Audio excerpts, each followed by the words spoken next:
Strixhaven is all at once a tight look at a single detailed location and a sweeping shake-up of long-established Magic conventions. And whilst the plane looks mostly light-hearted and fun, there are clearly deeper nuances at play. So, from mechanics to lore, how does Strixhaven's world-building make the familiar seem fresh, and the new feel right at home?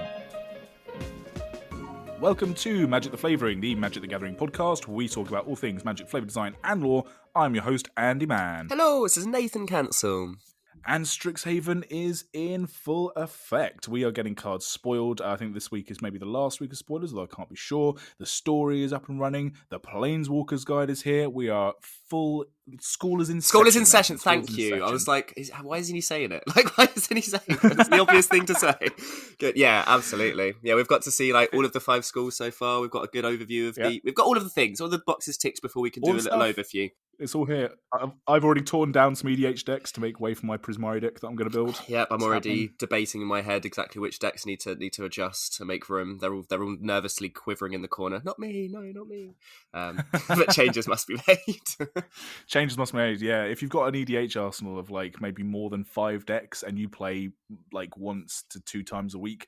I would highly recommend, if you can, because obviously not everyone has a collection that they can kind of rotate in and out, but if you've just got a big glut of cards, do try and switch in and out your decks, because it will be good for your creativity of deck building. At least that's my philosophy anyway. Budget deck building as well is a big thing I've done recently. And it doesn't cost, because that's the big thing, right? If you have a really powerful 7 or 8 out of 10 deck that you play a lot consistently, you've pimped out all your cards with secret layers and stuff, it's very hard to replicate that in another deck, and then it's kind of unfair to compare the two. Sometimes just give yourself a deck challenge. If you've got a couple of mates, give yourself either a random commander deck challenge, like we've done that between ourselves before, or do something like Grixis commanders that are outside of the top 10, which, believe me, with Grixis is hard because there aren't that many options. But it means that you end up building something like budget wizards, and then suddenly you've got a potential wizard set. Anyway, with tangents, yeah.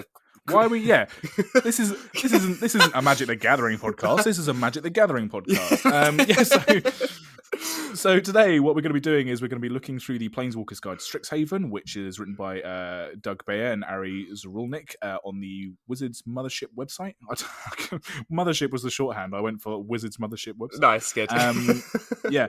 So we do this. We're now doing this with every set release, or at least we're going to try to. Where the score. Every time a new set's come out, we've been doing this for Zendikar. We did this for Kaldheim, doing it for Strixhaven, where we'll do a world building episode like this for the Planeswalker's Guide. We'll be doing a flavor picks episode where we look at individual cards that represent things that we love about the set, both flavorfully and mechanically, and then any kind of interesting references, maybe if they're making real world references, and then we'll do a story review when all of the story articles are out, and we'll look back at those. So this is episode 2 basically of our little Strixhaven arc, and the Planeswalker's Guide to Strixhaven. We'll link it in the description box below. It's only 1 article as opposed to the 2 that we got for Kaldheim, which is interesting for a lot of reasons. This is still a new plane, so how Kaldheim was a new plane.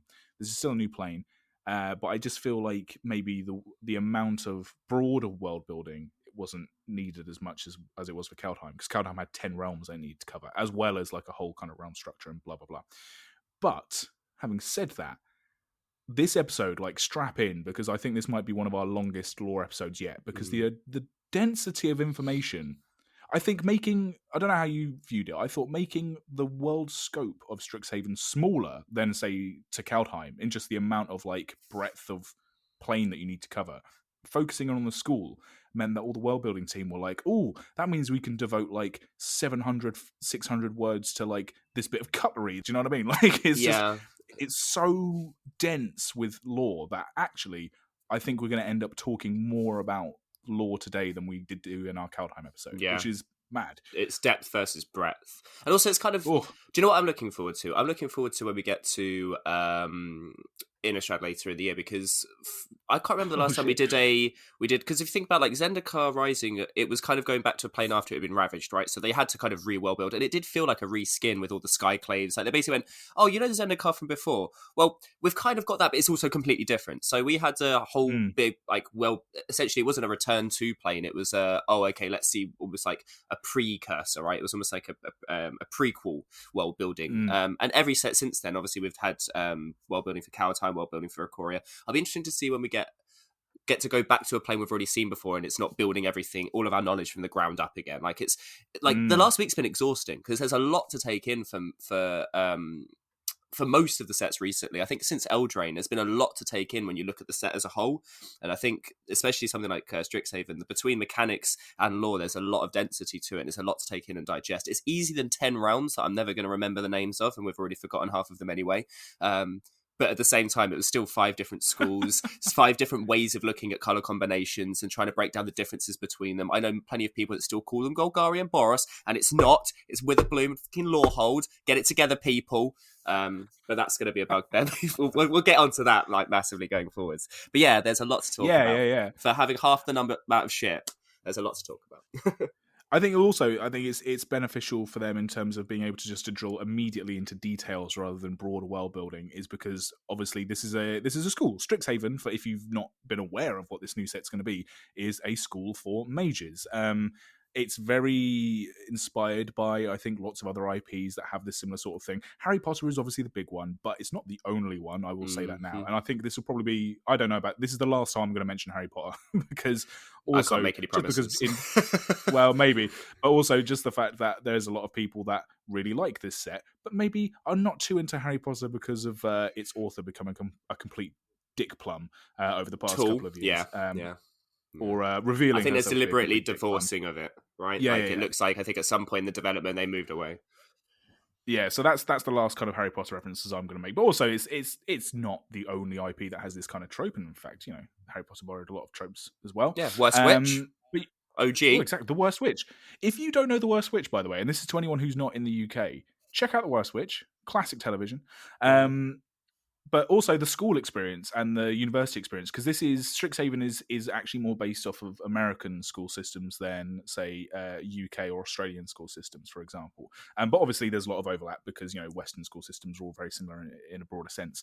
But like the school system, whether just at, like secondary school level or like further education, is something that the majority of people, not everyone, unfortunately, but the majority of people have had engagement with. So I think just immediately they're able to go, right, baseline, everyone knows what they're talking about, let's go. Whereas with something like Kaldheim, I mean, Norse mythology is a big pop culture thing, especially in the West, but it's not necessarily something that everyone knows intrinsically everything about. So they had to do a lot more base building.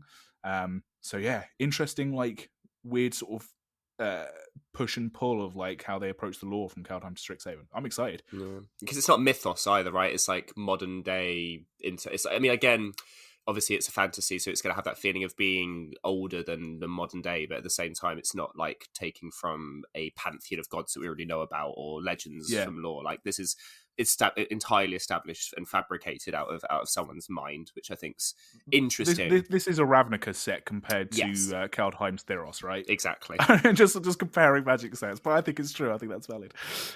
Cool. So I'm going to jump into it. I'm going to see if I can run through the lore of Strixhaven, and indeed the larger plane, because Strixhaven is not the plane of this setting, in as short a time as I can. It will not be as short as it was for Kaldheim, so we may be a little bit looser with just blitzing through it. But here we go. I'm just going to get on with it. Let's see what happens. So, the School of Strixhaven was founded 700 years ago by 5 elder dragons and is located on the plane of Arcavios, which is a new plane that we've not been to before. A lot of people thought Strixhaven was going to be the plane. Nope, Arcavios is the plane.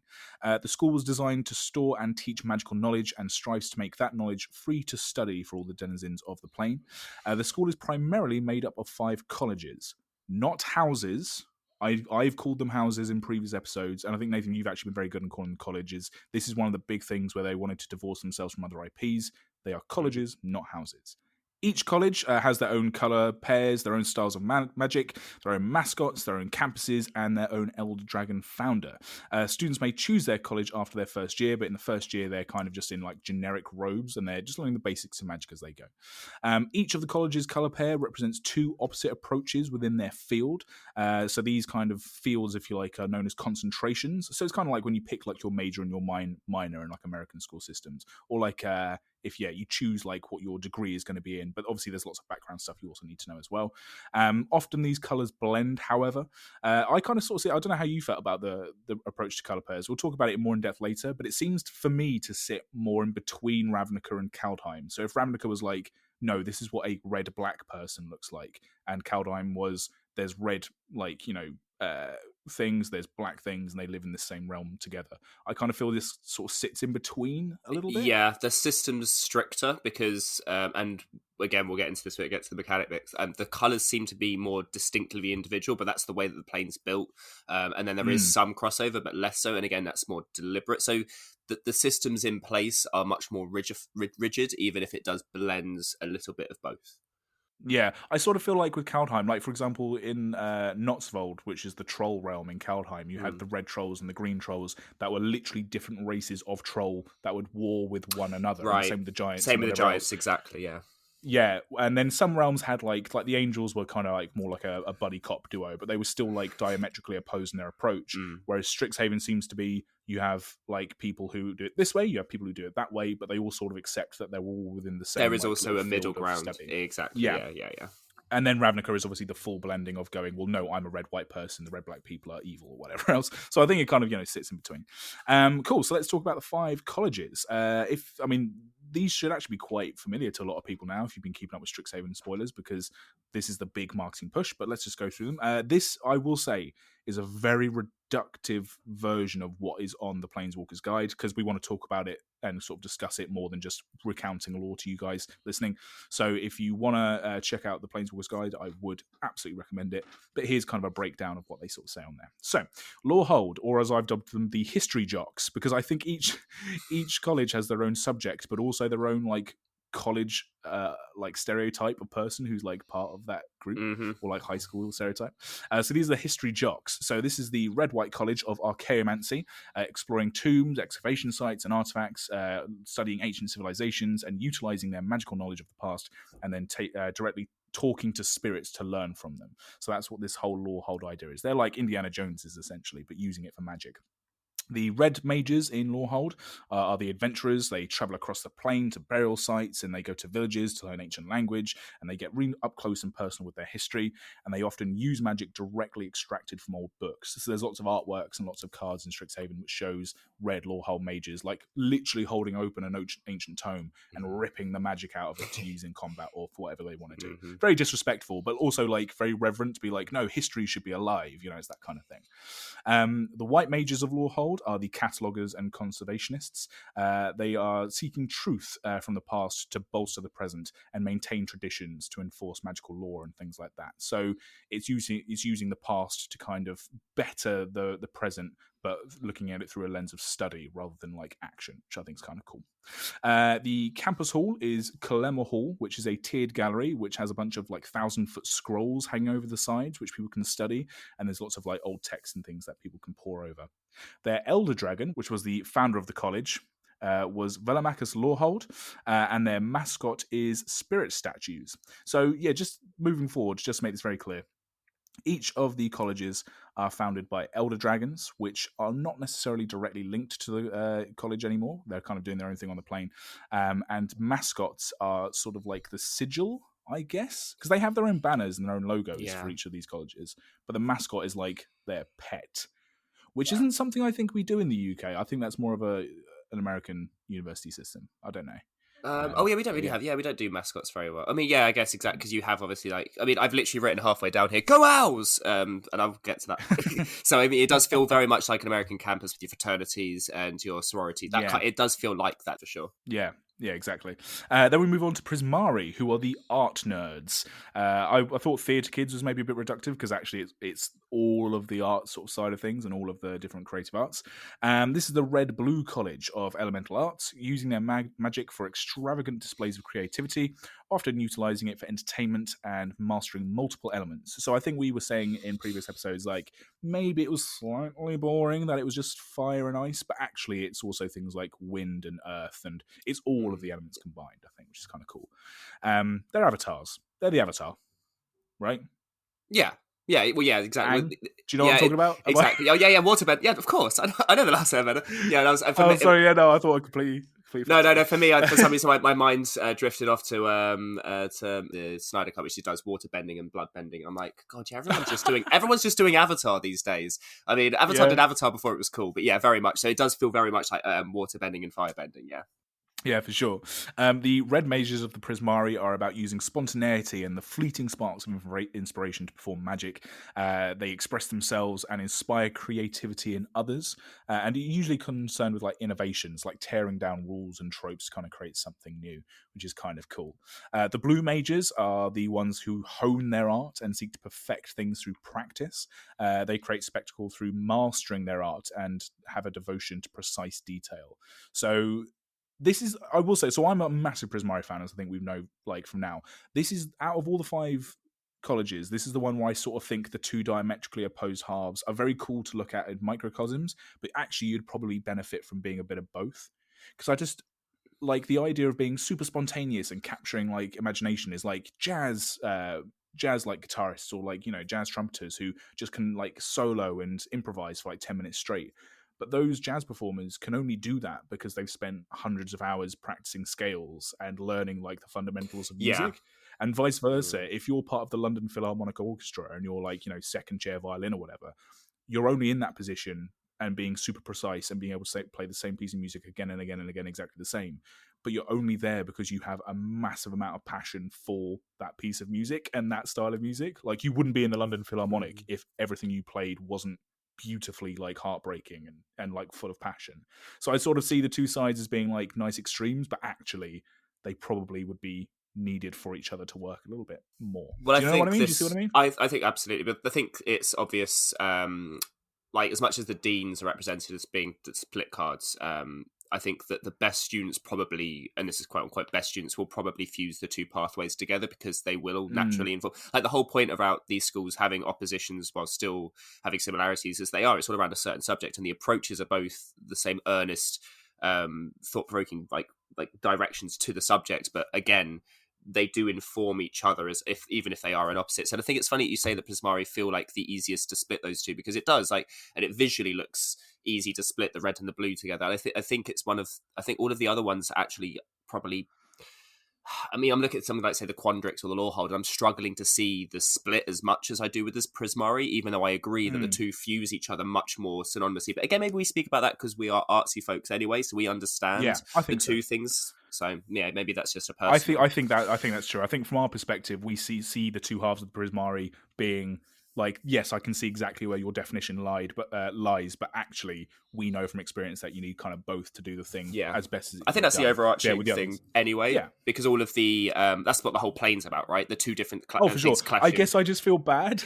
I feel bad for all like the majors who are like so red or so blue, because I'm like, oh, you're only getting half your experience. I don't know. I feel bad for him, but also at the same time, it looks a lot of fun. Well, maybe when someone who fuses both can't go as far in either pathway. They're essentially limited by it's like D&D, right? Of where you can't just put all of your points into this and then all have the same amount and you can't split your class, right? You have to kind of go, well, if you're going to split your class, you're going to be less in either of them, but you'll have the fusion of both, right? Not to move ahead to D&D Beyond Worlds or whatever, but you know, maybe that's good. But that's how I justify it in my head, of where maybe you've only got a certain number of courses you can take. So either you take all of them on the passion side, all of them on the intellect side, or you can I do half and half on both? You know, that's my true. justification. I agree. I think that's good. That's a good way to look at it. The Prismari Campus Hall is Conjurate Hall, sorry, a tall building with glass in observation areas that are said to inspire artists. So it's like a big observation tower where you can kind of go up to see beautiful vistas of the surrounding countryside or whatever, so you can be inspired to create your art, which is a very cool idea. Their Elder Dragon founder is Gazaleth Prismari, and their mascot are elementals, and not elementals just like fire elementals. They look like they're made out of like light shows from like a rave or something. They're all like blue and red and like fractal. Do you know what I mean? Like, it's like someone's like absolutely. Gone to like a knife party like gig, and everyone's just like, oh my god, like the laser show is going off. I think it's a very cool idea. Next we have the Quandrix, who are the maths geniuses, which are the blue-green school of neuromancy, studying patterns and symmetries to control the very essence of nature. So we're getting very like quantum mechanics-y here, which I think is a very cool idea. The green mages in the Quandrix seek to turn numeric ideas into living, tangible beings, as well as augment natural design. So it's very much the idea of taking the theory out of off the page and using it to create physical objects with this kind of crazy mathematical theory. The blue mages focus primarily on the theory and theoretical possibilities of magic, and push the boundaries of reality and perception. Sometimes they create things called impossibilities, which are beings born out of paradoxes, and they kind of struck me as being like the weirds from Ravnica, which the Izzet League create. Sort of these almost shouldn't be alive, shouldn't really work beings and creatures, but because of the crazy mathematical genius of the Quandrix, they can exist. Very cool idea. You like the Quandrix a lot, don't you? Yeah, we'll get onto this later, but yeah. Ooh, lovely. Juicy. Yeah. All right. The campus hall is Taurus Hall, a building made of an ever-changing three-dimensional grid. That sounds like a complete mindfuck if you're hungover. I would hate to be in that hall if I needed to be there if I was at college. These are kids, right? They shouldn't be drinking. So I think a lot of this is a university. It's Strixhaven University. Yeah, but I feel like there's got to be again real world to magic realms. Like, do the kids kick back and go hazing each other? Like what's the full extent of the yeah, we don't actually know the age ranges. Maybe we do and we haven't seen it, but no. I mean, I don't know, man. We live in the UK. Even like Will and Rowan, how the fuck old are Will and Rowan? In some sets they look like they're about 25 and now they're suddenly 17 again. Yeah, it's things like that I'm like, I guess you could be a senior student. I mean, I guess like maybe something, it depends on what race you are. Do races age differently? This is the oldest they've ever been. This is the oldest that they've ever been. Yeah, I thought that they were in between Eldraine and Battle Bond, but this is them like now. This is like present day. Exactly. Which again, we've already bitched about this, but that's fine. No, we're not bitched. We've had discourse about it. Sure. The Elder Dragon is Tanazir Quandrix, and their mascots are fractals, which are the best way I can describe them. And this isn't to like belittle their own identity, but they're essentially elementals, like how the Prismari have elementals, but they're elementals made out of neuromancy, so they're all like shardy, glass-like, right? Yeah. They're all like, exactly. They're made of cool shapes and things. You can tell I'm really shit at maths because I can't even think of the word. Geometric. That's it. I was looking at geometric shapes. I'm terrible. I'm really bad at it. I can't do it. I love history and I love like art. And I have a massive appreciation for science and maths because that literally just looks like magic to me. I know it's a trope thing to say, but people who can figure out maths in any shape or form beyond using a calculator, which is what I have to be reduced to most of the time, it's mind-boggling. I don't understand. Yeah, I spent about half an hour looking at big numbers, and that sounds really reductive to say big numbers and think that's complicated, but dude, numbers have got really, really big. I spent I think genuinely about 25 minutes looking through an article that was made in 2000, about 5 years ago, and it was about the most damage you can do with a full deck of 60 cards if you optimize the 60 cards to deal the most amount of damage without going infinite. And it's like a Googleplex of numbers, like the amount of damage you can do. And it's like a 13-page dissertation of all the things and the different factors you have to. It's insane. So I've got a lot of respect for mathematicians. That's what the Quandrix do. That's who they are. Next up, we have Witherbloom, who are the science goths. This is the green-black school of essence studies, studying the ebb and flow of life and death and brewing potions and spells made from natural components. Notable alumni include Liliana Vess. So this is Golgari. This is just Golgari. I don't know what to say about it. Like not that, just not that. Just stop using Golgari. It is. I can't help it. Okay, we'll get into this in a little bit. I get what you mean. I get what you mean. The green mages focus on the power of life and growth, breaking. Sorry, that's not the word I meant to say. The green mages focus on the power of life and growth, creating medicinal concoctions to heal and cultivating life energies. Life energies is how they say it in the the Planeswalker's Guide to Strixhaven. It's a little bit abstract for my liking. What do they mean by life energies? Like, are they like doctors? Are they literally making medicines, or is it more abstract than that? I don't know. We'll see. The black mages seek to manipulate life energies, again, to power dark spells and imbue dead tissue with magical unlife. So they're essentially like necromancers and things like that, which is kind of cool. A little bit overtly like evil, I think. Like dark spells, and they're manipulating life energies. It just seems a little bit flirty with actual like forbidden magic to me. To be like, oh, are you going to study the way that you can like break life and death cycles? It's a bit it's a bit much for me to be in the school. But we'll get. I mean, I guess. Yeah. Again, I think there's already been statements within the law about how they treat that, and also the black mages from. I know we're going to get to this in a second. The black mages from Silverquill are much better. Black doesn't get a very good rap on Strixhaven. I'm not going to lie. The campus hall is the Wintershins Hall, a mansion of individual pods located in the Sedgemoor Bayou. So the Sedgemoor Bayou is the big campus area for Witherbloom. So I've been mentioning these campus halls for each one of the colleges, but if you go again to the Planeswalker's Guide, they've actually got several different locations within the school. That's all kind of specific to each of the colleges. So there's about 3 or 4 different locations that kind of shows where their campus is, the kind of like typography of the area that they live in, and all that kind of thing. The Elder Dragon is Beladros Witherbloom, and their mascot is Pests. Pests make a return. Ironically, I was talking to someone about a pest before we knew that pests were the mascot thing, and there's only like one actual creature card with pests on it, and there's a bunch of tokens, and they're from Mirrodin as well. So they brought that creature type back, which is kind of cool. And they're like giant grubs, aren't they? They're kind of like a cross between like. They're like big grubs with teeth. Yeah, they're kind of cute. I think they're quite. Are they? I don't know. They're fucking disgusting. I mean, obviously they're supposed to be disgusting, but there's something about them, like their token artwork, especially. I'm like, oh, little guy, yeah. But do you know what? This is where I think they're maybe a bit too close to Golgari from Ravnica, because there was that big key art shot of Vraska when Guilds of Ravnica came out, and she was holding a little Crowl grub, true. wasn't she? That's very true. Do you know what I mean? Yeah. The optics are very similar. I do agree. This is the one college that I was like, you've not done a great job of divorcing, and then but from like an aesthetic point of view, mechanically, I think they're quite independent. But for sure, yeah. But yeah, I know exactly what you mean. Yeah, and I'd forgotten about the Vraska thing holding a grub. But maybe there's just not very many ways to do Golgari. Like, I don't know. I'm looking at the little like the concept artwork for them. I'm looking at all the little dudes. I'm like, how can you be angry? Look at them. Yeah, for sure. I mean, don't get me wrong, they're disgusting, but they're cute as fuck as well. I also it's interesting that we learn from, and we're not going to drill down into individual characters necessarily in this episode, but when we get to the story episodes, we will do, that Liliana Vess was a student of Witherbloom when she was at Strixhaven. And immediately my thought was, before it was kind of more defined that the colours are like individual pathways, if you like, in the subject, in my head I was going, have they kind of soft revealed Liliana's like secondary colour, if you like, of being green, which would have been an interesting choice.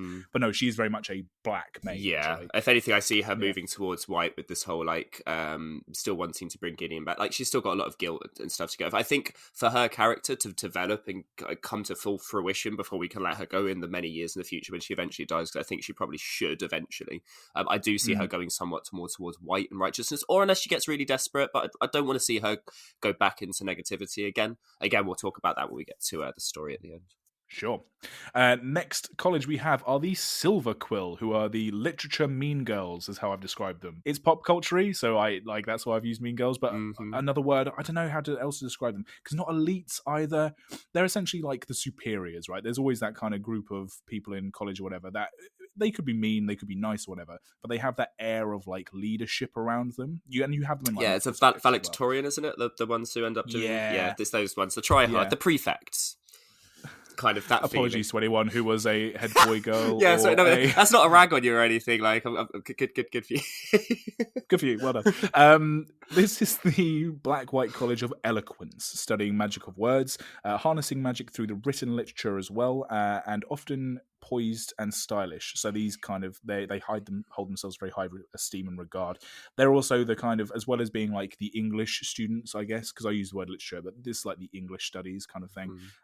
They're also the college that kind of produces a lot of leaders and a lot of like speakers as well. So it's kind of that sort of thing. A lot of like in the UK, I don't know if it's the same for everywhere else because I can't speak for everywhere else. A lot of our politicians studied things like classics, which is like ancient history, but really it was also like literature as well. So I kind of feel like this is that version of it.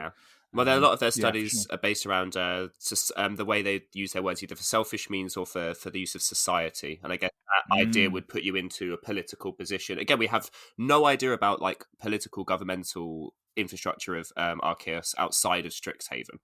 So we're not, we don't know necessarily what the social structure would be and what the capital city or whatever it is, but it would make sense for them, to then move into being leaders. So yeah, the white mages especially focus on using word magic to inspire and uplift, and they use their natural charisma and the power of language to cut through evil and social ills, and also to compliment people. So it's that kind of thing. You can imagine someone like, after like a triumphant year of like politics or economy, you have like someone who used to be a silver quill standing at a podium in front of people going, "We've done it, we've moved forward as a society, we should all be very proud." And kind of, doing that like big let's club together as a society kind of thing, natural born leader type deal. The black mages of the Silver Quill use precise and cutting language to undermine and highlight the flaws and hidden truths of their adversaries, as well as mastering the magical power of wit. So they're funny, but they're fucking critics, mate. They're critics. That's what they are. That's what they fucking are. Is it really terrible? Oh no, this is going to reveal me as this is going to out me. I would be a black Silver Quill if I was in Silver Quill for sure. I think it's I really admire people who have like a really fast wit, even if they use it to be a complete arsehole.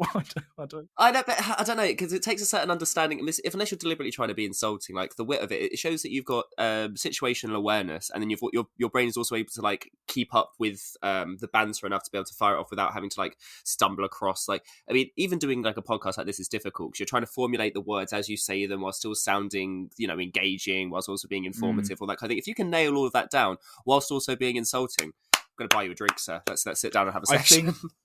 I think maybe they've leaned into the mean side of this because it's like, actually I kind of called it when we were speaking to Kristen Gregory a few weeks ago that it was insult magic. I think that's where they've leaned into it because of the color identity. Yeah. But there is also a side of this idea of wit and using kind of like comical put downs as a kind of social method for things like if you read like Oscar Wilde, for example. Oscar Wilde was famous for having that kind of cutting wit, and it wasn't necessarily to destroy a person. It was more to be like just kind of socially superior, which still isn't great, but it's a far cry from being like just a horrible person and using it to hurt others. Do you know what I mean? Like there is a difference. You can't help it sometimes, right? If like sometimes the things you say might be damning to someone else because they'll be like, "Oh, well, I'd never have thought of that joke," and it's like, well, the joke wasn't to be to insult you. It was more like so everyone could enjoy the laugh. Maybe. Right?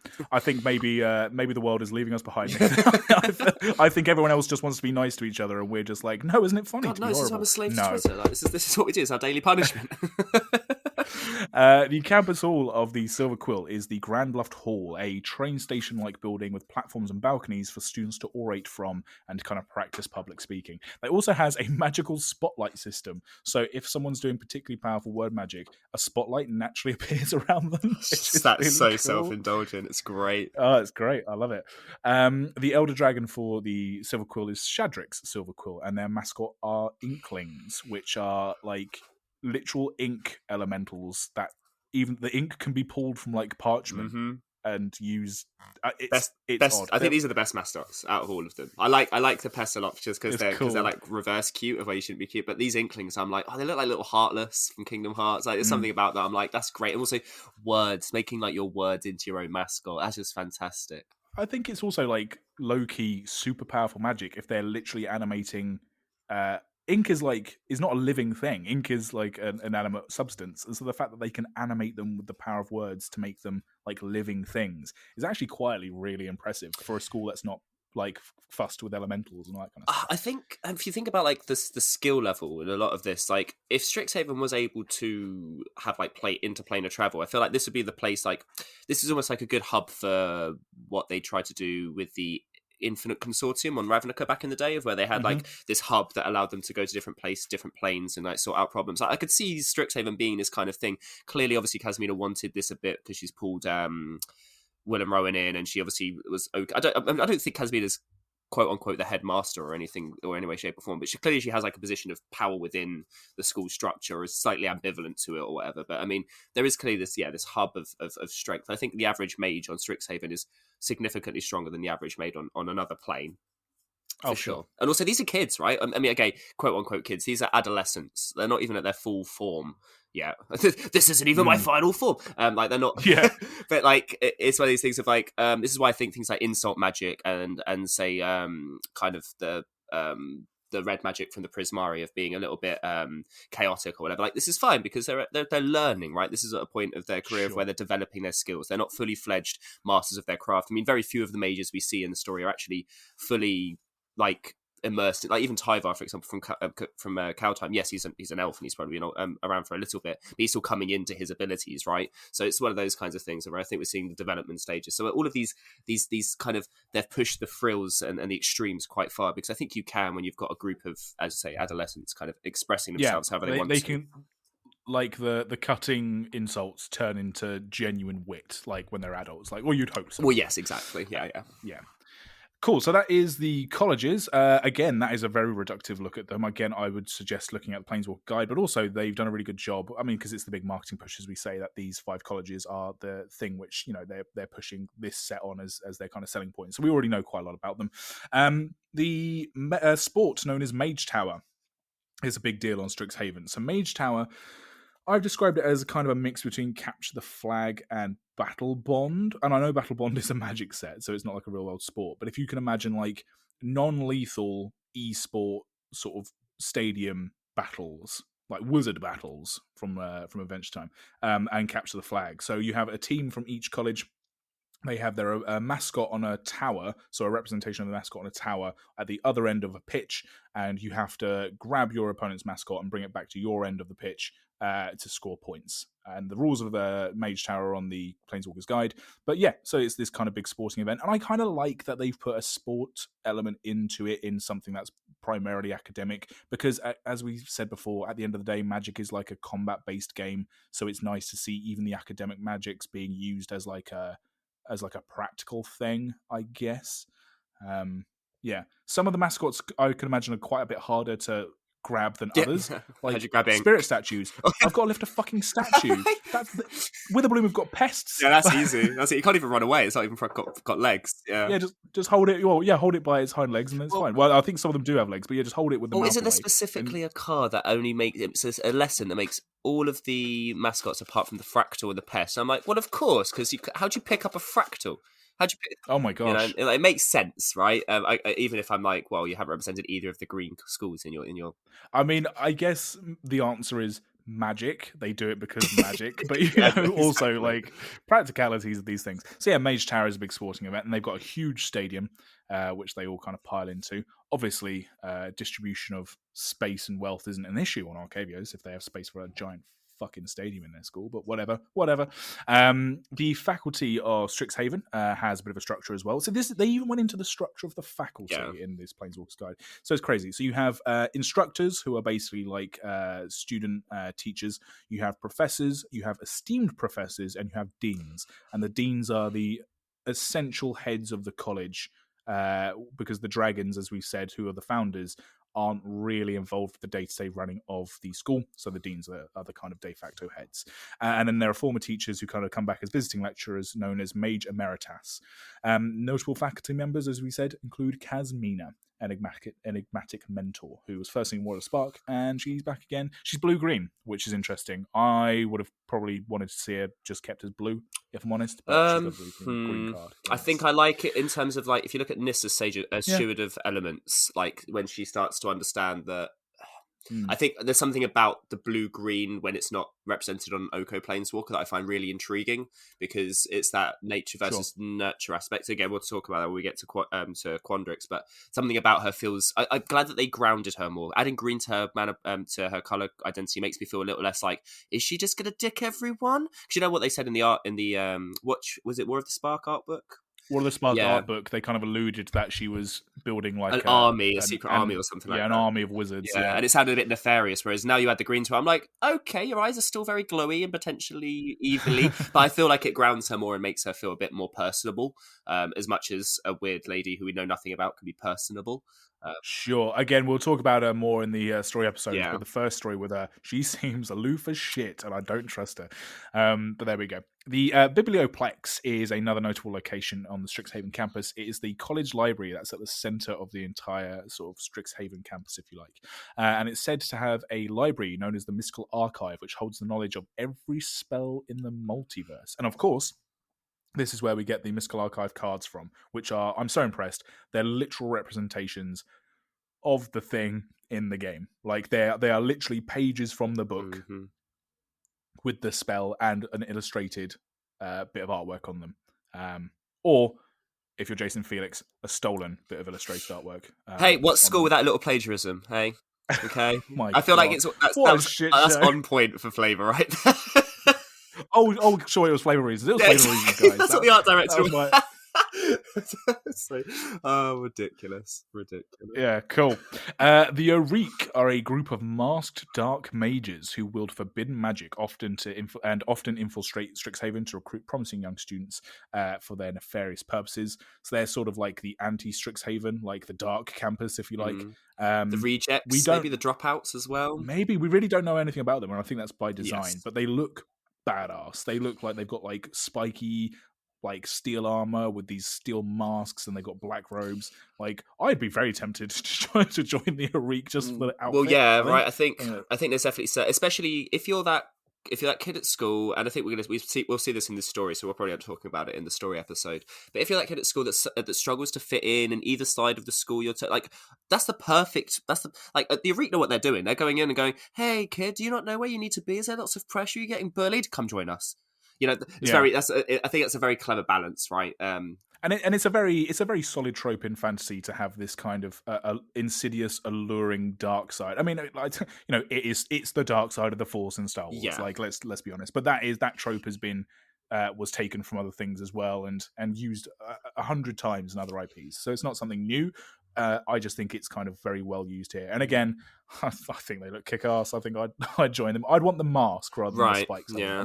I'm not a spiky person, but I do love me a cool mask in like video games. How the fuck do they see? So it's not only a mask, but they've got this weird glowy stuff behind the mask as well. It's like, how are you seeing anything? Also, the other thing is, what if, like with the Sith, like when people say, like, some people think the Jedis are the wrong ones. Like, what if Exodus does have a righteous reason? What if that school is being crafted like for bad reasons and nefarious, and they undercut the whole thing? I mean, dragons are very tricksy beasts anyway, right? I mean, I'm not saying that Exodus in any way, shape, or form isn't a bad guy. In the like in bold, italicized, underlined, he's definitely a bad guy. But maybe there was a reason for his separation. So yeah, Exodus is, as far as we know at this point of recording, is the leader of the Auric. So he's called an overlord. How cool. can you be an overlord and not be a little bit bad, right? Oh yeah, he's straight up evil, but he might be evil for good reasons. But he might have justification, is what I was saying. There might be a reason for it. I mean, I know. We already can see enough of the story on the cards to know what he does, and it doesn't look like it's good things. Yeah. So talking a little bit about Arcavios at large, which is the plane, we don't get a lot of information, but considering that Strixhaven is the location primarily, we get enough to sort of like get an idea of the plane at large.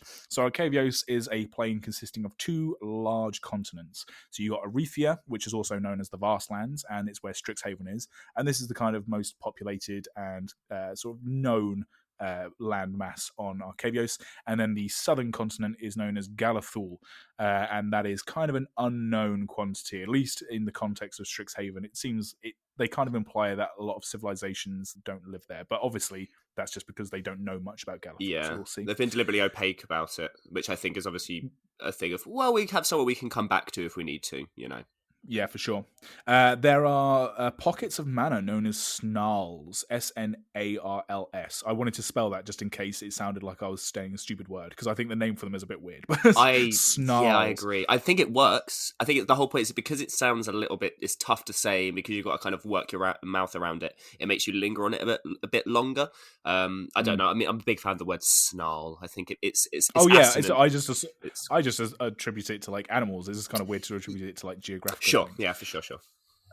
So the snarls are meeting points of magical energy, usually the enemy colours of mana, and they were formed at the plane's birth. And indeed, probably birthed the plane. I think you pointed out in the Planeswalker's Guide, it says that Arcavios is actually 2 planes that at some point merged over the top of each other, and the pockets of mana that were attributed to either plane kind of smushed together a little bit like a Lara, right? Like, so each like little pocket had its own color identity, and they kind of this is together. Exactly what I mean, we'll get into this when we start talking about the mechanics of how the colors are working. I just thought it was really interesting that they specifically and overtly stated that there were 2 planes overlapping, and it's the only other time we've seen that was with Wrath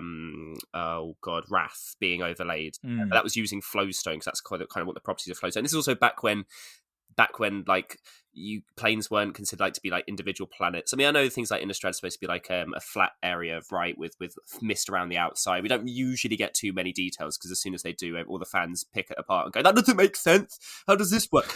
So, but I think it's very funny that they deliberately stated it's two overlapping planes, which makes it feel like it was a typical 5-color plane and another typical 5-color plane, and then the way that they overlaid made the colors clash, which is interesting because again, dictating how the entire magics of a plane work based on its metaphysics is very cool for how you can world build and it feels succinct and it be understandable. Like as much as the Alaran shards were they had their individual shards had their hang-ups and had their limitations. That's the whole point, right? The limitation of what happens if these 5 shards are missing 2 colors of mana. What happens when you're missing the life and the community of white and green? Well, it turns into an undead hellscape. That's really cool, and that's what I like about this from a world building to mechanical point of view, is that it does dictate the world building aspect in the way that magic is affecting the way that the magic is interacting with themselves. And I think it's very cool they tied that specifically to the dragons. Yeah, for sure. I mean, Strixhaven, it's funny, the university feels very like modern and fresh, but the plane of Arcadios clearly has a very ancient past that is very unknown. Primal, and that right? is typified, and that is typified, if anything, by some of its other denizens. So one of the races that live on Arcadios that is not affiliated with the school of Strixhaven are the Archaics, which are a race of multiple armed giants. And they're said to be very cryptic and seekers of magic and are incredibly wise. So in many of the depictions, they have multiple sets of arms. They're grey. They don't have like an upper half of their heads. They have mouths, but they've got like kind of these this kind of flat top head thing, almost like a hammerhead shark, I'm going to say, but it's not quite right. But they have a central eye, which is more like an orb. So they're not Cyclops. They have like a floating orb that sits in the center of their head, which is their quote unquote eye.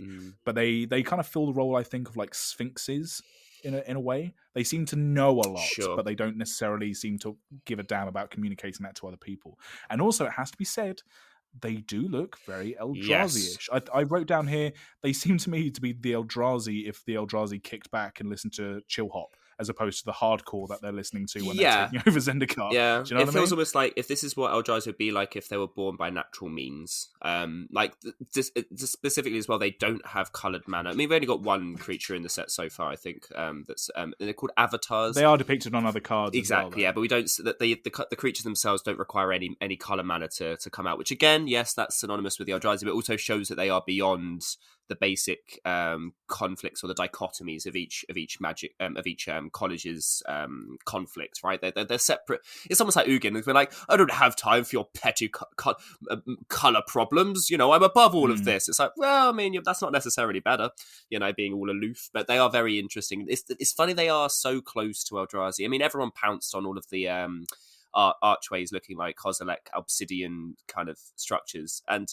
I don't think they're wrong for having this. And I know that Gavin made a joke on Twitter saying like, "Oh no, don't worry, it should be fine." Sneaky winky face. I'm like, yeah, I don't know. This does feel like a seed for something else again. Why? Well, do you know what? I think my takeaway is that I think aesthetically, I think it's not wrong for people to be jumping on it. I don't think they are Eldrazi related, if only because how many different ways can you do giants that don't look like giant men? I do you know what I mean? agree. Yeah. But if they do turn out to be some form of like nice Eldrazi, like a big friendly giant Eldrazi, then absolutely fine.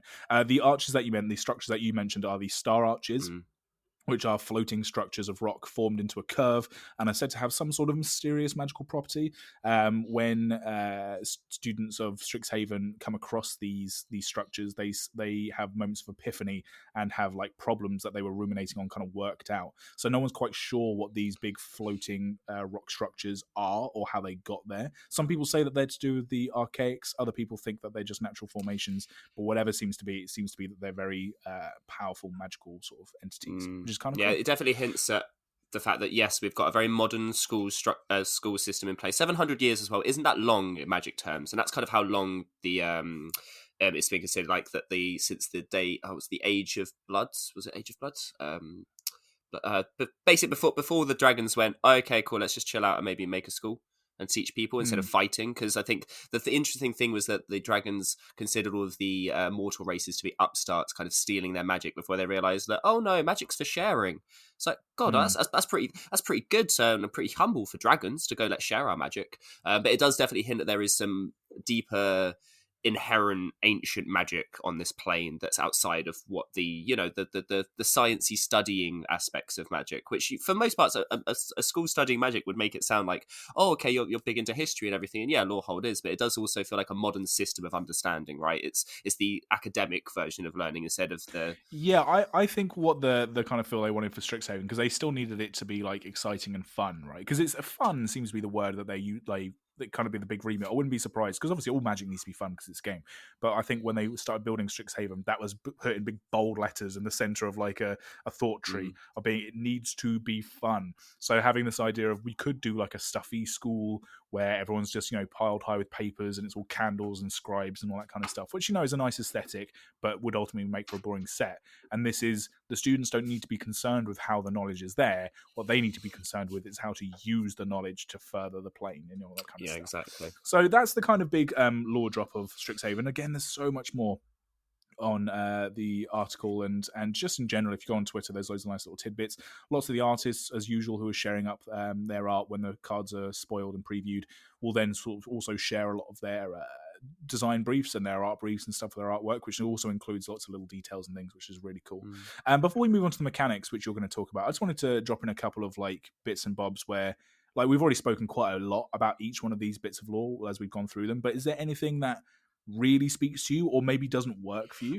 So one of the things that big speaks to me, that just coming off the back of this idea of two planes overlapping, and we spoke about this just before we started recording, was that there is a large amount of creature type diversity on this plane, and I think it's very, as much as it's almost deliberate to the point of where it feels like it stands out. The fact that there's a random bear druid, there's a random there's lizard shamans and frog wizards. What was when you said a turtle druid? There's a turtle shaman. There's things like that which it feels very close to Bavelovia in the way that the I've forgotten what the bloody augment school were called. Anyway, the ones that fuse different species together. It feels almost a little bit like that. Like, I felt it very strange to see core alongside humans, because usually they do one or the other. Core showed up. Yeah, really cool. And it's things like, there's a vampire.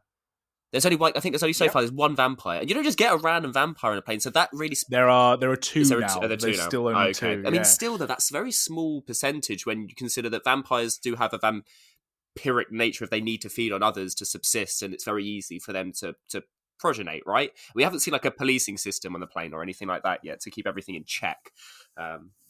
There are also orcs and trolls, and trolls as in like more humanoid trolls. Exactly. Well, We've got the typical bottom tusky kind of ones, right? I think one of them's a troll. Yeah. Against no goblins. No, that's a lie, because there is the reject. There's a spell where a goblin has a stamp on his head. You can't just come up. You can't just come up to the. Well, let me get the flavor text. It's fucking hilarious. He's got a giant stamp on his head. There we go. Grix, for the last time, you have to do more than simply shout "apply" at the administrators, and he's just got a big cross on his.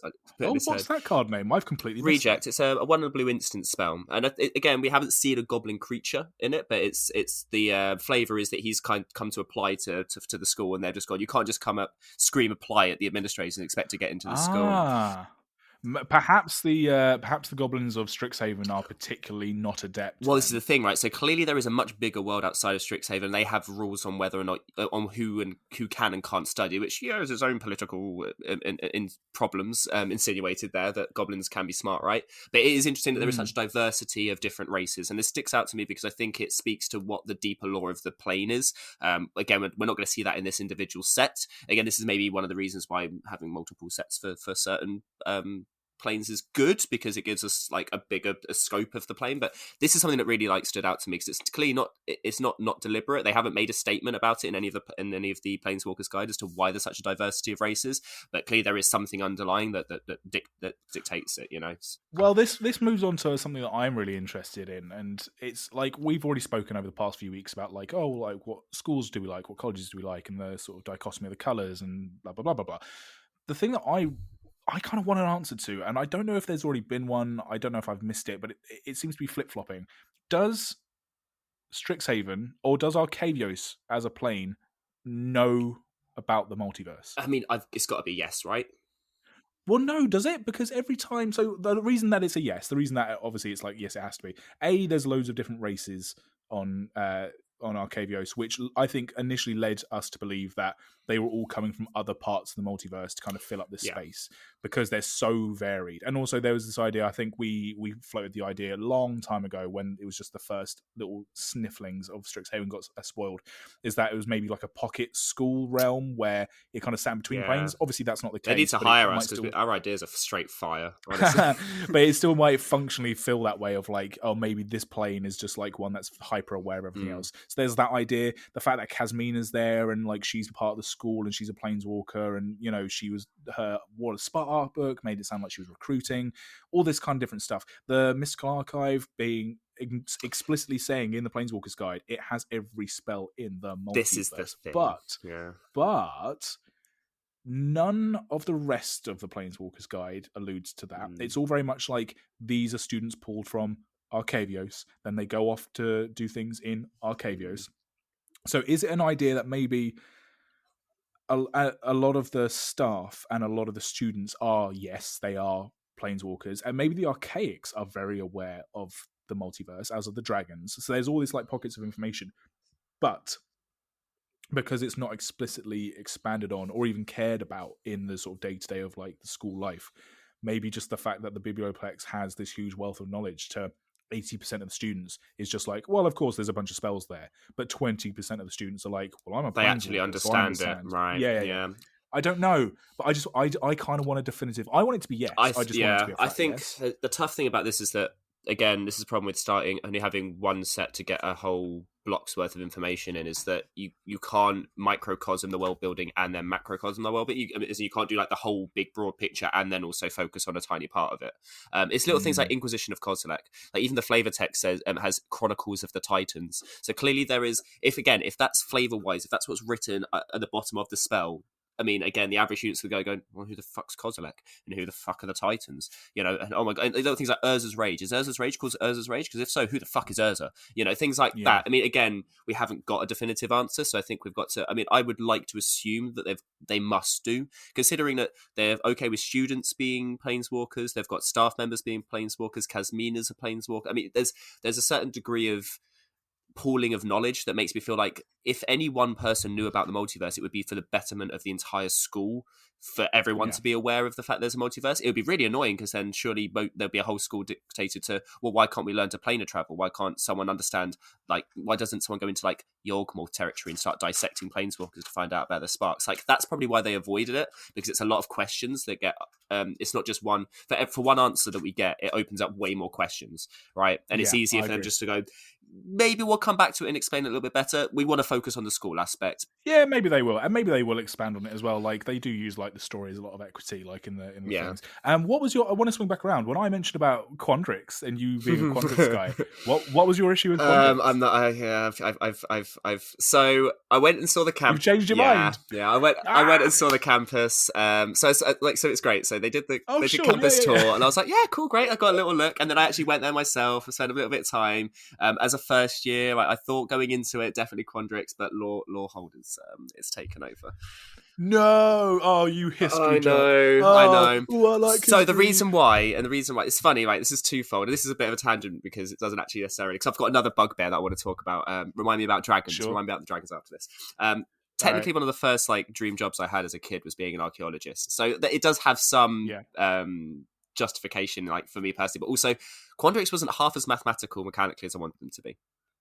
In theory, yes, I'm a Quandrix, but for what the card showed me is like what I actually got from the lessons. Again, like what the campus overview showed me of Quandrix isn't what I got delivered in the lessons, right? I'm like, well, this isn't what I wanted to study. Like, you're not actually giving me what I want. And again, we'll get into this specific when we talk about Quandrix, but it just didn't have the depth that I wanted, whereas Lorehold did. And I'm a white-red player. Like I don't want to say I'm a big Boris fan because again, that's another bugbear. I'm a big fan of red-white recursion of artifacts, and I built a Zerda deck recently. Like, and one of the biggest things was trying to make I tried to make a white red deck work as a command deck. I had a Roas God of Victory deck that was very aggressive, and then I had to move it into an Aurelia deck because in a big commander setting you can't win through combat damage very easily. So I went, okay, let's move into Aurelia combo-ish, like so it just does a one shots people. It felt a bit basic, so I moved away from that typical aggression into a Zerda deck that used artifact activated abilities, was recycling my artifacts from my graveyard using like Goblin Engineering things. Like basically, I used to lore hold before lore hold was lore hold, and I don't want to call that like, hey, I used to wear beanies before like all the hipsters did. Like I'm really cool, but in terms of like mechanics and how the school plays, it plays more like how I want to play than say Quandrix. So I was really excited to see the directions that we could see that were outside of the normal Simicness, and they just didn't deliver. So sure, okay, that's fair. I mean, that's a very real true to life way to approach different schools and different hey man, you know. But anyway, so the dragons. This is an interesting. What's your issue with dragons? So, dragons name themselves, right? This is what we learn from the story arc where we followed Bolus in his early in his birth and all of the birth of the original Elder Dragons on Dominaria. You know, we had that little bit. We also learned that about cats from the film Cats. Good. So, right, if I'm not allowed to talk about Glee, you're not allowed to talk about cats. Okay, we've got lines to draw. That's my favourite. Get out. Yeah. Anyway, so I didn't think so. I like their first names a lot. You know, like Velomachus and Gazaleth and Tanazir, Shadrix, Belladros. Those are really cool. I think their surnames sounds like, or their second names, or their taken names, if that's what it's going to be, sounds so based. It's really annoying. I'm like Velomachus Lorehold. That's not a surname. So if they've named themselves, that works, right? So in my mind, I'm thinking, are they direct births of the Ur-Dragon, or was their conception slightly different? Did they name themselves? And again, this is just like a lore metaphysics question of if they did name themselves, that makes a lot more sense because then they name their schools after themselves as well. But it's like this idea of Belladros going, what do I feel like? Witherbloom. And that's, you know what I mean? I guess Silverquill. Like, who calls themselves Silverquill? Like, why would a dragon call itself after a bird's feather? You know, it's things like that I'm like, is it a bit campy? Yeah. Do I like it? I think it's kind of a tricky one, especially when you use like a common language across, because you can't make a new language for every single set. Hell no. But you're right, when you have like dragons like Vivictus Asmadi or, you know, Nicobolus, to then have, you're right, Shadrix like, Silverquill. Yeah, you're like, Yeah, again, it's one of those questions of, did someone name the flying shark Shabraz, or does Shabraz go around going, hey, I'm Shabraz, I'm the flying shark? You know, so it's that sentience versus animalisticness. Like, I think there's a lot of legends out there that don't know their own name. There's no way that Blex, the vexing pest, knows his name is Blex. You know, he's just out there doing his thing. Whereas I think, again, like the dragons probably name themselves, which makes the convention, it kind of undermines my criticism completely. Because I'm like, well, if they name themselves, then yeah, sure, why not? But yeah, that was you just think the surnames just sound a bit too colloquial. Yeah, compared to their first, I mean, Tanazir Quandrix works because Quandrix is a weird word, but it's just Velomachus Lorehold, and just like that's just you've just fused two very different things together. And again, I'm not saying Prismari is a very dragon. That word again. See, again, there's only a couple of them I don't particularly like, and I think it's why because they stand out more. Anyway, that's my grandpa. That's my grandpa. All right. I get it. Cool. All right. Well, yeah. I mean, God, we've done a lot of the lore stuff, but there is another half to a lot of world building and where there can be a lot of flavor found, and that is in the mechanics. You're the mechanics guy, Nathan. I don't even know how to play Magic, so why don't you jump on and talk about some mechanics from the set? This is interesting, right? Because there are normally when we do things like schools, or I guess Kaldheim didn't necessarily have 10 distinct mechanics, but if you look at, say, compared to, and we are going to compare this to Ravnica because we've got to the point now of where we're going to compare the schools versus the guilds, because I think it's really, really important, and I think that this is one of the things that they really wanted to focus on anyway. We spoke about this last week about how do we consider Strixhaven to be a bottom-up or a top-down design? And the reason why it felt, I think we've said that, it kind of feels more and more like most sets find that middle ground naturally. And I think Strixhaven is really interesting because it has multiple directions of creative inspiration. There are certain aspects of it that were dictated from the creative point of view from its inception to be top down, and there were points from its initial creative inception that were bottom up. So I think Strixhaven is a perfect fusion of both of them. The guilds versus college system is very much a bottom-up thing, right? It's very much we want to find a way to make these color combinations not feel like they have been before. And this is specifically about how we can make them feel like enemy pairings. So what I liked about Strixhaven is that instead of something like Ravnica, where they're trying to find the ways that, say, red and white combine, and how they find a mechanical harmony. Instead, we're going to look at how we can make mechanical dissonance. They even write this in the Planeswalker guide, dichotomies, the dichotomies of the colours, like the complete different pathways that they have. And this is kind of interesting because they haven't technically done an enemy plane or an enemy set since Eventide. And that's 2008. That's like 13 years ago. Like, I was basically, if you go and look at Making Magic, so the Planeswalkers guide is going to inform a lot of the half that Annie spoke about before, and the Making Magic Part 1, which there's going to be a Part 2 coming out next week that will just dive directly into the mechanics themselves instead of like on a more abstract, broad basis. Yeah. And this is written by Mark Rosewater. So it talks about how like they structured everything from the get-go. And he really wanted to try and reinforce this enemy functionality. And since Eventide, we've even been back to Ravnica, and it's funny that the guilds are so ingrained that even when people are talking about cards from Withenbloom, they still go, oh, well, we're still waiting on another Golgari Mythic. It's like, no, you're fucking not.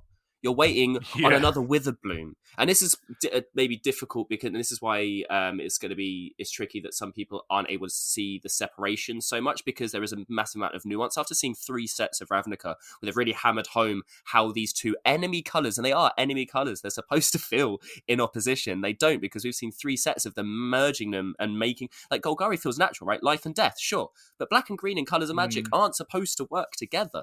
And that's really interesting. I don't necessarily think they did it perfectly across all of them. Like, I think, so what my main example was Lorehold, and it's saying that because the Boris Legion does such a good job of creating this militant aggression, right? This like white weenie aspect almost of saying like, yeah, cool, you've got Mentor and Battalion, and all your dudes want to get in and fight. That just feels like what red-white does. And again, they've done it so well and they've hammered it home for so long that people do think of red, white as Boris, and that's natural. Whereas the way that they've done it with Lorehold and done completely different approaches to mechanics, using 0 keyword mechanics for any of the colleges. None of the colleges have a blanket ability, right? No. Which is very interesting because it means that they're able to kind of give a diversity to the colours. It's not everything is shoehorned and funneled through this one mechanic, be it Jumpstart, for the Izzet, where, okay, so we need to be casting spells for cheap and then discarding cards and getting cards back from our graveyard. I mean, again, we'll see how Prismari do their own different swing on this, but because you're not funneling everything through this one mechanic, the only overarching mechanic in the set is Magecraft, and that's just casting spells, which is a very broad terminology.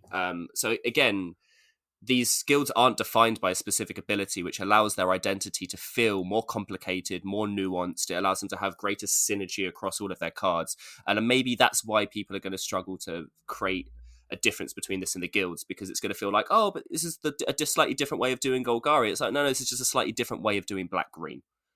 Cool, I like that idea for sure. Yeah, I think that's pretty true. Obviously, I was giving out about Witherbloom being Golgari beforehand, but I think that was more just aesthetics than anything else. I like the overarching theme of like +1/+1 counters is kind of like a sub theme of this whole set, which is, the more you do, the more you learn, the literal more powerful you become, which is kind of cool. So also from a mechanical point of view, we talked about this in the lore a bit about studying is the pursuit of truth. So it makes sense to have each college like have a debate of ideals. Like from a flavor point of view, there are 2 conflicting pathways of thought, right? And you see that this, as I say, some students having one color, others having a blend. And what I really like is that deans typically are all the deans in this set are flip cards, right? They're MDFCs. So we're going to get onto MDFCs in just a second. But something that's really, really cool about this is that they counsel their students in different ways, right? So you, as a student of Strixhaven, playing the game, playing the set of Strixhaven, you have to choose which dean you play and which pathway you follow. Cool. I didn't think of that, yeah. And it's this is what I'm really glad that we did this this week, because I got the basis of what Mark was talking about, and he's going to talk about he's going to go into the depth of it next week. And I don't have that to just poach and steal all of his ideas and go, oh, look at all of my inspired knowledge, and I'm just parroting people. The more I looked into it, the more I'm like, oh, this actually makes so much sense, because there's very few watermarks on monocolored cards. I think there's only like 1 or 2 of them that has watermark on them, which is interesting because it would denote whether or not that card was like, the mono green version of Quandrix, or this is the mono blue version of Quandrix. They don't really do that. It's almost like you don't get to choose your school until you get a little bit further up and you've kind of graduated into your studies a little bit, which I quite like. You have to earn your watermark, which I feel like is a very slight mechanical nod, because there's no like watermark synergy, as it were, they did with Bavlovia, of where they really tried to focus on it. But it is slightly, again, it informs the understanding of whether or not the cards can be used in, say, Quandrix, or used in with the Bloom. Okay, if it's a green card, it doesn't necessarily particularly matter. But what I think in general, I think it's really interesting to see these guilds reimagined, because again, I think lots of people have really struggled for a while after this to change their minds on it. Compare it to, say, Ikoria and Tarkir, right? People don't call it what was the Sultai one from Ikoria? Point proven. Dartha? Exactly, right? No. Zagroff, right? See, this is my point exactly. Like, we had multiple sets of Tarkir and only one set of Ikoria. So the names for Tarkir are kind of more ingrained. Like, I'm Jeskai. I'm not. It's not that I'm. Again, I've forgotten what the Savai's Mardu. No, Savai's Mardu. See, so I mean, it becomes really difficult to disassociate, because the identity in Ikoria wasn't particularly clear, right? It was all just everything's mutant, everything. Whereas what I think Kestia is Kestia, exactly right. Yeah, perfect. Yeah. And this is the thing, that we've had 3 sets, and it's indicative of my point. It proves my point entirely, that it's very clear that they didn't create mechanical identity with Ikoria to make the different triumphs feel more prominent as names than they did with the what were they even called in Tarkir? The clans. There we go. Yeah. So yeah, I feel like the colleges here, as much as it's going to be harder to get over the initial naming conventions, I feel like once you play the set more, it will feel very different. I feel the cards play very differently. It is just a shame that they didn't have a mechanical type lines, because it won't create a difference like easily. Like, you have to kind of get into the set and play the set to understand the differences. Like, for example, they've clearly done a shift of moving everything, like left one, of where +1/+1 counters isn't the Quandrix thing, it's the Silver Quill thing, and the reanimation and regurgitation from your graveyard into play and taking advantage of those triggers isn't the Witherbloom Golgari thing. No, that's now the Boris Lawhold thing. And it's funny that they've moved everything like one step to the left. The life gain, that's not in Silver Quill and Orzhov anymore. No, that's now Golgari and Witherbloom. And yes, maybe it's a cheat. They just sidestepped everything by one, but it's a significant difference, and it is a massive signifier for how these colleges are supposed to be looked, and how they're supposed to be played, and how they're supposed to, mechanically work. Yeah, I think it's a fine line. It is a balance, because I do sort of feel like if they were to keep using this design philosophy for every set, then colors almost would not matter. But it's at this point, I think it's like the thing which we say mechanically, broadly speaking, that every color should be able to do a little bit of everything. It's just about how they get about it. And I think this is that philosophy in action, where green-black still has black, so it should be able to do some life gainy bits and bobs, but it's how it uses that and how it functions it. I think maybe there's an argument to be said that some of the mechanics maybe do feel a little bit too close to just carbon copies of other mechanics from other sets. Agreed. But then even in Ravnica, in the latest Ravnica sets, the Rakdos cards started to bleed a little bit into like pingy, life gainy sort of aristocrats builds as well. So I think they've already been doing it. It's just now this is kind of very explicit. Yeah. But yeah, no, I agree. I think it would not be pretentious or kind of hipstery to start saying I'm Lawhold rather than I'm Boris. Yes. And I think you would still probably just need to keep it to the Ravnican guilds if you're just describing like the color of the cards that you're using or the color of the deck that you're using. But when I build my Prismari deck, I will describe it as my Prismari deck, because that is the style of Magic that it's going to be. It's not necessarily it's going to be Prismari. So yeah, I think they've done enough to say to split it off, and I think it's a mammoth task to try and do. Again, like, these guilds are kind of what we've identified ourselves as Magic players on for so long that it feels strange to identify ourselves as anything other than that. But at the same time, it's a way to identify ourselves that we didn't have the opportunity to before. Like, I didn't consider myself to be a Boris red-white player because I didn't like the aggressive nature. I mean, I specifically grew up playing aggressive Magic, and I tried to teach myself that it's not just turn sideways and hope for the best, right? And again, it kind of diminishes red white's like mechanical like difficulty by going, oh yeah, you just play burn spells and attack. Like, no, there's lots of synergy and things that you can do. There's complication and depth to their mechanics, so it's nice to see them kind of like push that space. I think weirdly, like, again, I'm gonna probably say this a bit. I think Lorehold's done the best job of diversifying a color combination that was already pigeonholed quite significantly. I think the other ones necessarily like didn't need it, and this is by my criticism of Quandrix comes with a caveat of, but blue-green does everything I want it to do already. There wasn't anything else I needed it to do for me to feel like, oh, now suddenly it's playable. Like, it already kind of does everything. Sure. But again, we'll get into that when we talk about them specifically. MDFCs is another big aspect of this set, which I think is a very strange thing to state, because I don't consider, and this is weird, I don't consider being a modal double face card as a mechanic. And I know that sounds really backwards, but for me, in flavor aspects, like the duality of, say, fire and ice as a split card, flavorfully that's, and mechanically that works, or a progression of a card like Dusk to Dawn, the Aftermath cards. Like, I get that's mechanically, like, you do the first thing and then the second thing, and it works as a flavorful progression of time. But actually, it's true mechanics. You're just putting two cards in one. That's not necessary. That's not a mechanic within the card. That's just a choice of, do I play this one or do I play that one? Okay, extra card. You know what I mean? Like, so mechanic, it doesn't feel like a mechanic, even though. And this is funny because I kind of completely glossed over it, kind of thinking about the year in general. It was the year of MDFCs, right? I think it was kind of documented that Strixhaven was the set that they designed MDFCs for, but then every other design team on the run up to Strixhaven were like, can we use that? Can we have that? And they were like, yeah, sure, we'll like soft introduce it into other sets and then have this be like the one where we really start playing with this idea. Yeah, they originally, so the thing they said was that when they first came up with Transform in original Innistrad, they very quickly afterwards realised that they could do multiple sides of the card being cast for different things. There was a lot of pushback against this, maybe because they kind of stole the idea a little bit from their other game, Duel Masters, and maybe they wanted to feel like it was disassociative. Maybe there was a lot of issues with printing a lot of cards on double faces. Obviously, that costs more money, all that nonsense, blah blah blah blah blah. And there was apparently quite a lot of pushback, and it was only when they started making the cards that people started realizing that, oh, there is actually a lot of mechanical diversity you can have here. Little things like the fact that in Zendikar all of the MDFCs were lands, so it helps you kind of smoothen out your play that way. The fact that all of the gods had almost like their earthly representation, be it an artifact or be it their raven or whatever.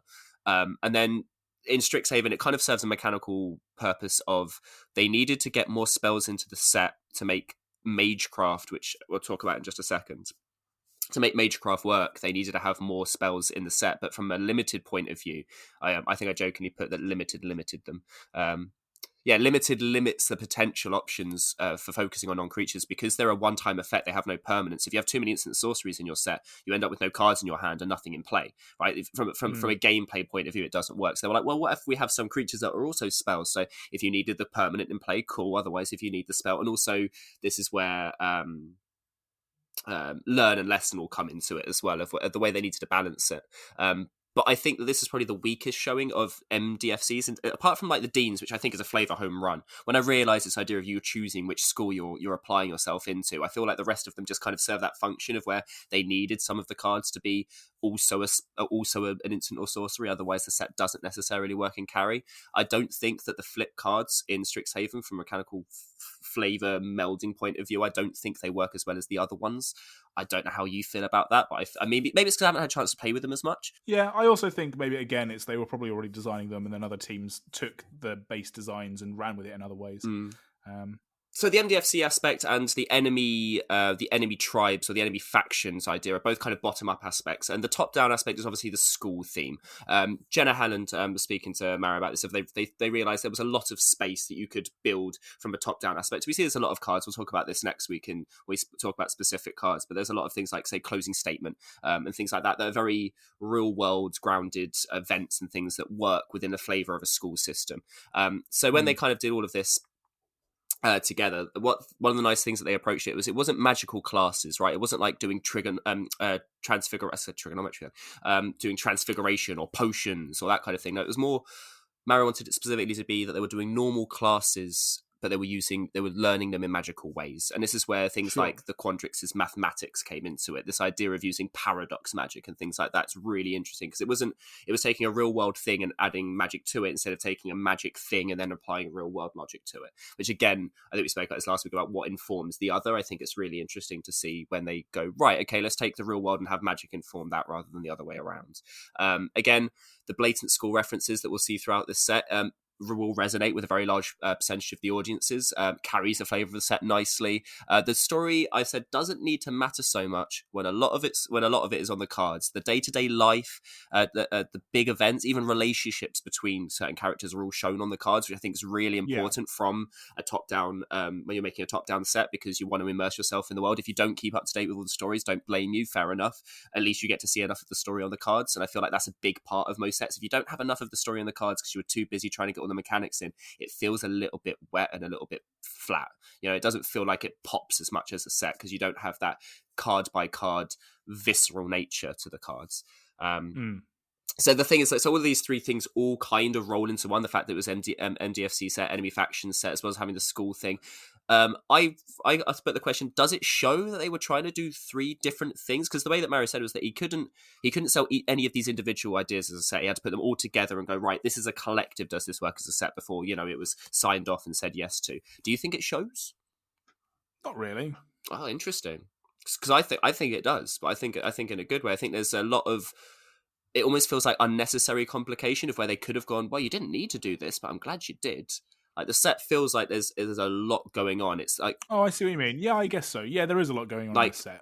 The average card, I feel, is quite complicated compared to like a normal set. I feel like the average card does things that you have to kind of read twice and go, okay, so... I just think they're shooting for, again, just more splashy fun effects, which they can keep I mean, it's little things, like I said, like there's an 11/10 for 4 mana in the set. There's a card that swaps your hand and your graveyard in the set. There's splashy effects in the set they haven't held back on.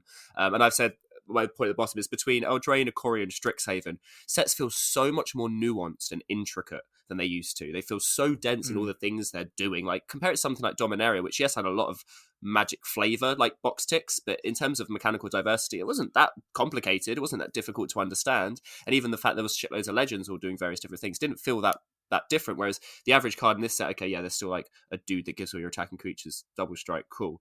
But there's a white card that self mills. They're trying to change it up, aren't they? They're trying to change up what the colours can be. Exactly, and then when you do that across 5 different colleges in an entire set, it does feel like there's a lot to digest, a lot to break down, quantify. So, is this quote unquote good? How do I make this work? Like, what is this going to be working with? It's a lot of thought process, which I think is a very clever thing to do with a set like this, because it's a school. It's all about learning. So it's almost like it makes sense within the metaphysics of its own play and how you're going to engage with it. So I think that's very clever.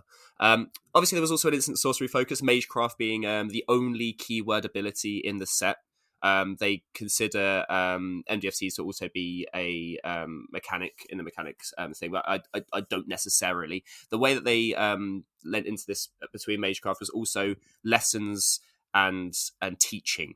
There's a mechanic called Learn, of where, annoyingly, I know for us, because we're like Commander players, I guess I always kind of gloss over any card that says Learn because it doesn't have the added benefit. But basically, the way that Learn works is it allows you to go and search, go and get a lesson from outside of the game and put it into your hand. And essentially what it means is that you've got a bunch of cards in the set that can teach you any number of lessons from making dudes to killing things to going and investigating something. Now that's, from a limited point of view, really interesting, and from a mechanical point of view, really interesting, because it allows you to then have access to more sorceries and instants that aren't in your deck, which is another way to balance out that problematic. Yeah, it's a wish board. Lessons are card types, so it creates a wish board. Yeah, and it allows you to then have permanents that automatically come stapled with an instant or sorcery that allows your Magecraft to keep popping off, which I think's really, really clever. Where did I put it down here?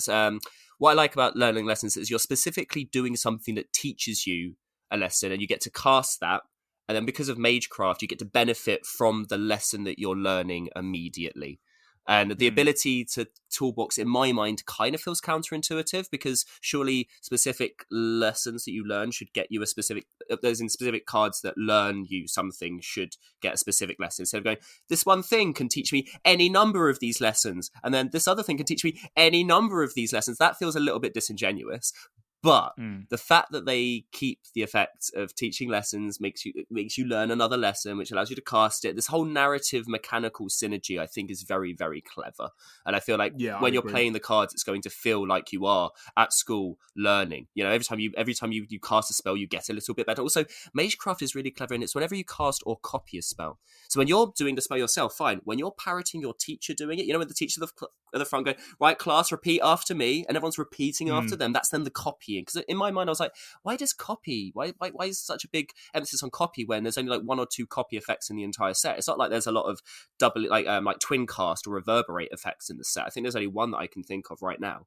But that's why, right? Because it's that mimicry of, if you're a student copying someone else's spell, that's still you learning and gaining the advantage. So I think all of those mechanics, for as much as there aren't many in the set, I think the ones that are in the set are very succinct. I think they do a very good job of demonstrating the thought process and the mechanic and the in-world process of what the students are going to be going through and their day-to-day life and how they practice their magics. I think it's very I agree. Clever. I think lessons is a very, very cool mechanic.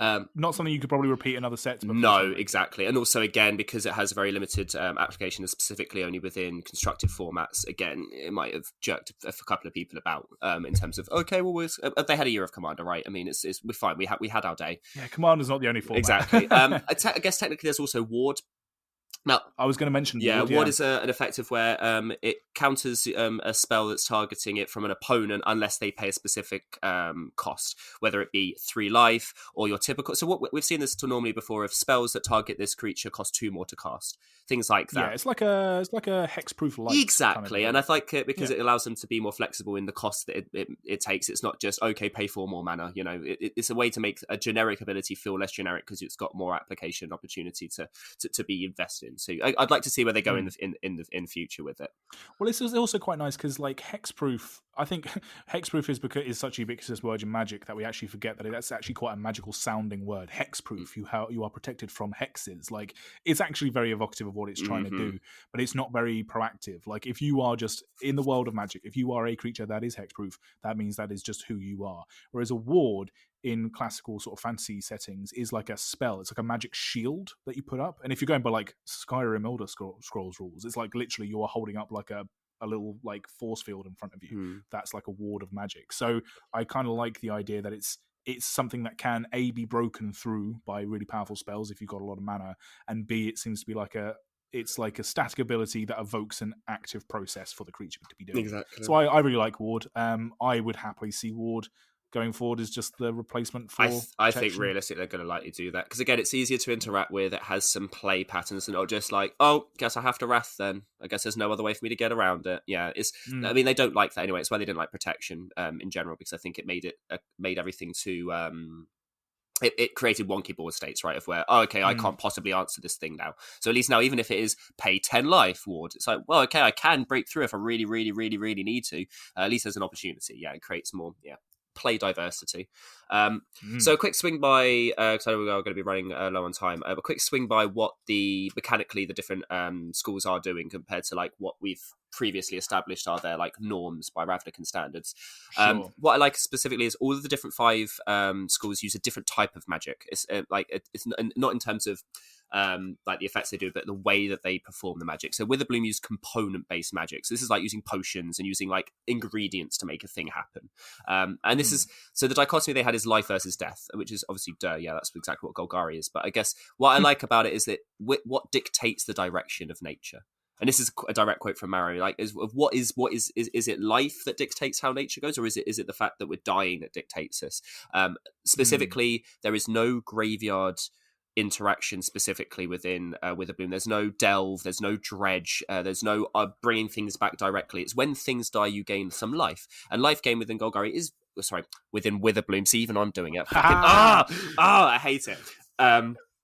What I like is that life gain as a focus is something that Black Green very much should always be doing, and it's something we haven't seen a lot of. And I do like the idea of where things dying can be a benefit. It's not the natural cycle of going back forth, but there's no zombies, or if there is, I think there's one zombie crocodile. I think the black mages of Witherbloom do have zombies, but it's more about imbuing dead tissue with life as opposed to raising things from the dead. Because even when Liliana in one of the stories talks to Belladros, she talks about like the necromancy that Liliana's used to, and Belladros kind of gives her a look at being like, those aren't the kinds of things we like to be doing. Maybe you shouldn't be doing that. It is different. And exactly, like it feels very much like a place where you can't get, as much as they give Word the ability to critique someone magical potential, which is much more sinister in some fashions.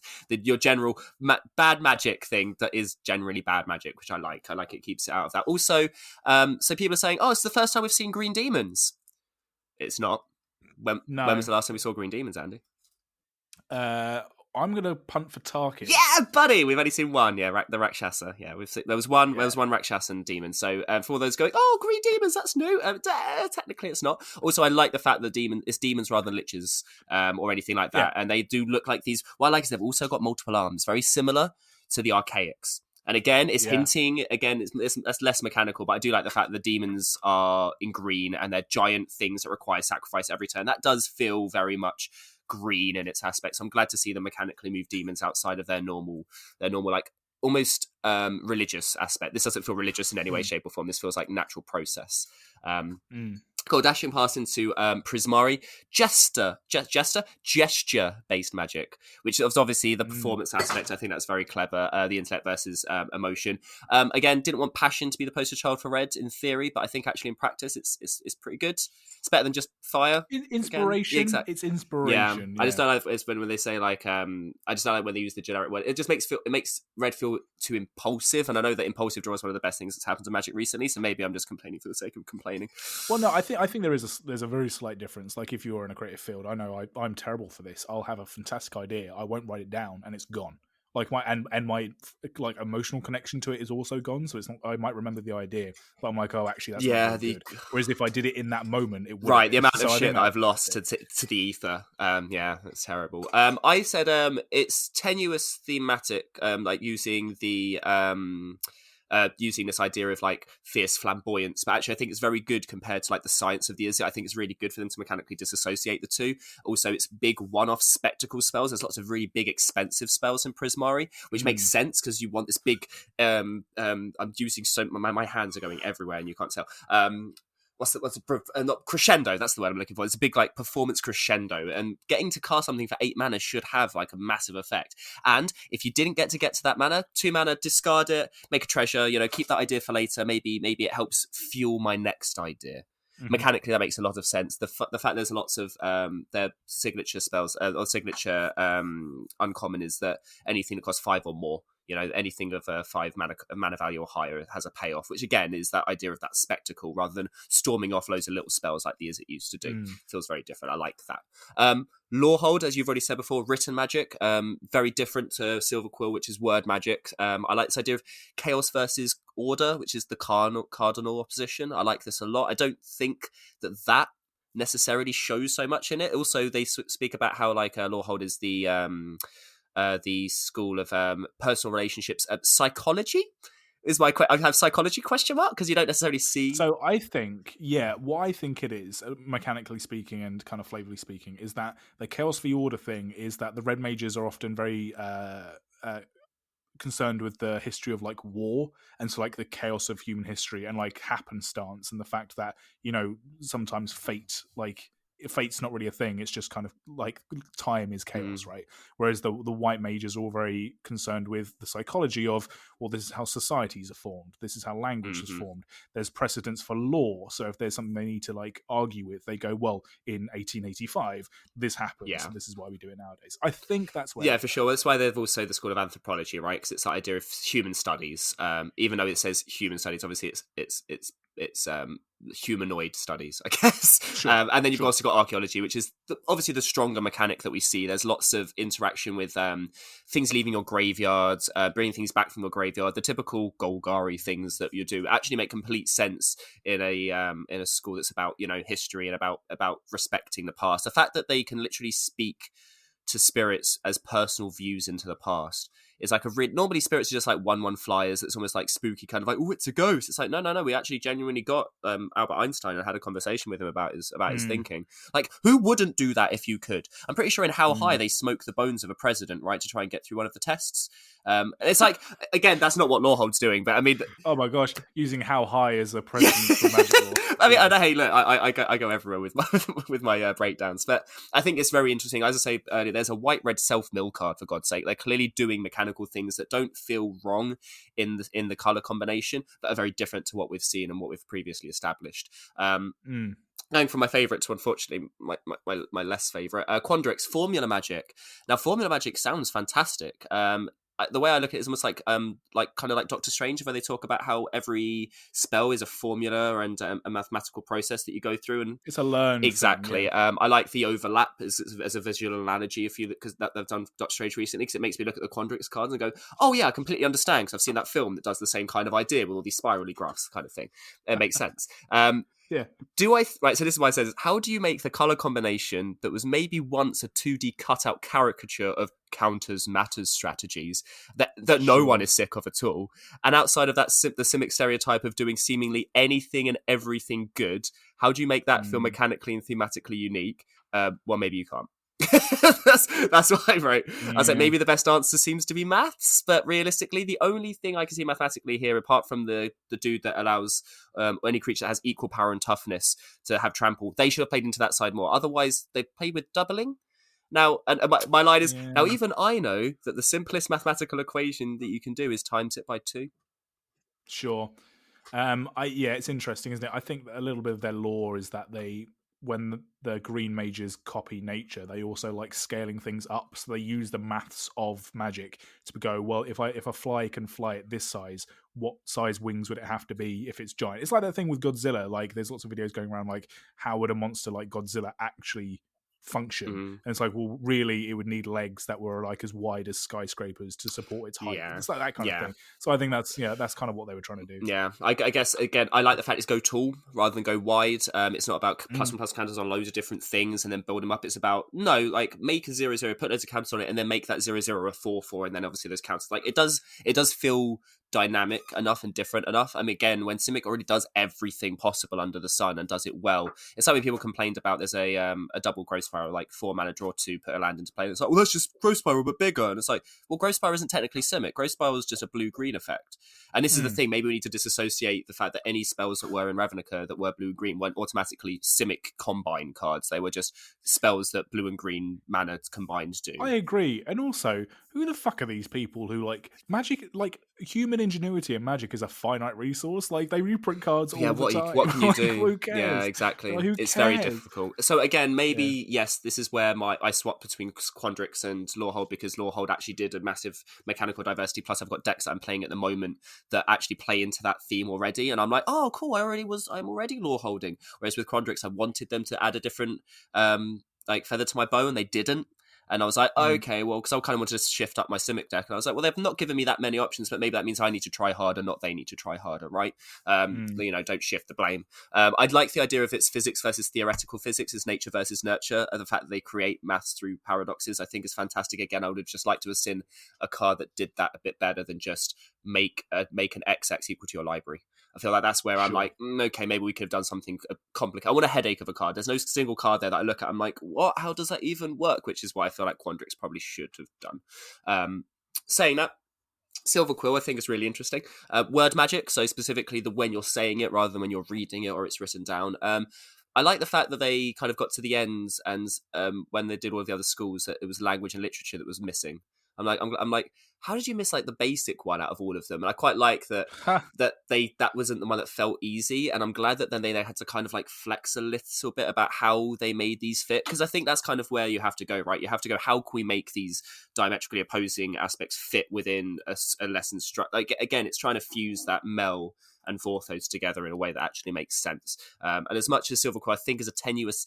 When I saw like the Elder Dragon, and it's like a combat based one, I was like, oh, I kind of it's not that I don't like it, it's I wasn't expecting that, and that's exactly the good thing, right? Is it we weren't expecting it to be a active combat, go wide counter-based strategy, which is exactly what they've done.